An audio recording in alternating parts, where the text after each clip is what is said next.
আসসালামু আলাইকুম ওয়া রাহমাতুল্লাহ। দর্শক প্রশ্ন ওয়ালাইকুম করুন। আসসালাম ভাইয়া, আসসালামু আলাইকুম ওয়া রাহমাতুল্লাহ। ওয়ালাইকুম আসসালাম ওয়া রাহমাতুল্লাহ। ভাইয়া আমার দুইটা প্রশ্ন। জীবন প্রশ্ন করুন।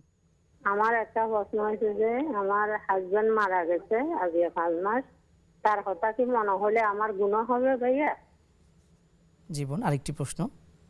আর একটা প্রশ্ন হয়েছে যে আমার ছেলে ভাইয়া আমি অনেক আল্লাহ ভক্তওয়ালা, আল্লাহরে সবসময় ডাকি স্মরণ করি। আমার ভাইয়া খুঁজিয়ান লই খুব দুঃখ কষ্ট, আমার কি জন্য কষ্ট, দুঃখতে পড়ে আমি, এই জন্য আমি কি আমল করতে পারি ভাইয়া? জীবন অসংখ্য শুকরিয়া, আমাদের সাথে থাকুন ইনশাআল্লাহ। আমরা শাইখের কাছ থেকে উত্তরগুলো জেনে নেওয়ার চেষ্টা করব। তার স্বামী প্রায় 5 মাস হলো মারা গিয়েছেন। তো স্বামীকে এখনো মনে পড়ে বা স্বপ্নে হয়তো দেখেন, এক্ষেত্রে কোনো গুনাহ হবে কিনা? না না, এটা তো অবশ্যই আপনি দেখবেন, এটা তো খুব স্বাভাবিক ব্যাপার। এটা মহাব্বতের জায়গা থেকে নবীজি সাল্লাল্লাহু আলাইহি সাল্লামই যেহেতু আম্মাজানকে সবসময় ফিল করতেন, খাদিজা রাদিয়াল্লাহু তাআলা আনহার কথা মনে হলে নবীজি কেঁদে ফেলতেন।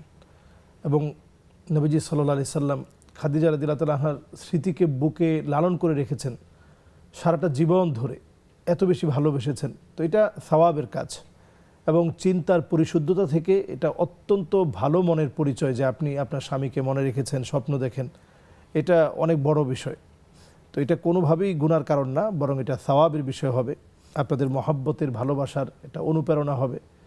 এতে করে আপনি আপনার স্বামীর জন্য দোয়া করবেন। কোন হালতে দেখতেছেন এটা হচ্ছে বিষয়। স্বপ্ন মানুষ 3টা ক্যাটাগরিতে দেখে। যদি দিনের বেলায় হয় তাহলে এটা নিয়ে ভয় পাওয়ার কোনো কারণ নেই। অনেক সময় রাত্রিবেলায় ফজরের আগ মুহূর্তের সময়টায়, এই সময়ের স্বপ্নটা অত্যন্ত গুরুত্বপূর্ণ। এই সময় আপনার স্বামীকে আপনি কোন হালতে দেখতেছেন, ওই অবস্থার উপরে আপনি একজন বড় আলেমের কাছে অথবা আমাদের এই ধরনের প্রোগ্রামে আপনি যদি স্বপ্নের ব্যাখ্যা জানতে চান, আমরা ওই ব্যাখ্যার মধ্য দিয়ে বোঝা যাবে। যদি তিনি হাস্যোজ্জ্বল অবস্থায় থাকেন তাহলে তো আলহামদুলিল্লাহ, আপনি সদকা করে দিবেন এবং আপনি নিজেও খুশি থাকবেন যে উনি ভালো অবস্থায় আছে।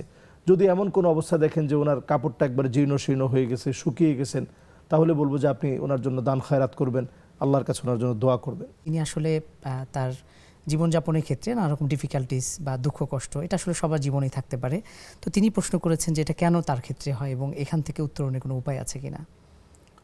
এটা আসলে আমরা আগেও বলেছি যে মোমেন জীবনে আসলে হারানোর কিছু নেই, পুরোটাই হচ্ছে প্রাপ্তির।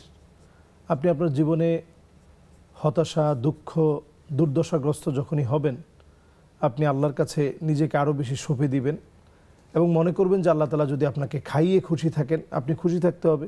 আল্লাহ তাআলা যদি আপনাকে না খাইয়ে রাখেন, এটার মধ্যে আপনার খুশি থাকতে হবে। আজকে যদি ফিলিস্তিনের বাচ্চাদের দিকে আমরা তাকাই, তারা কিন্তু ক্ষুধার্ত অবস্থায় আছে, জীর্ণ শীর্ণ অবস্থায় আছে, কিন্তু সেই অবস্থাতেও তাদেরকে প্রশ্ন করা হলে যে কেমন আছো, তারা কিন্তু অকপটে জবাব দিচ্ছে যে আলহামদুলিল্লাহ। এবং হাদিসের মধ্যে আসছে আউয়ালু মা ইউদআ ইলাল জান্নাহ আল হামিদুন, আল্লাহর জান্নাতে প্রথম কাতারের মেহমান হবে তারা যারা প্রশংসাকারী ছিল, ফিস সাররাই ওয়াদ দাররা, সুখে এবং দুঃখে, কষ্টে এবং আনন্দে। তো আপনি যে বালা মুসিবতের মধ্যে আছেন অথবা আল্লাহ তাআলা আপনাকে পরীক্ষা নিচ্ছেন, এই অবস্থায় আপনি আল্লাহর উপরে ধৈর্য ধারণ করেন। যেই পরীক্ষায় প্রশ্নটা একটু কঠিন হয়, খাতাটা একটু সহজ করে দেখতে বলা হয়।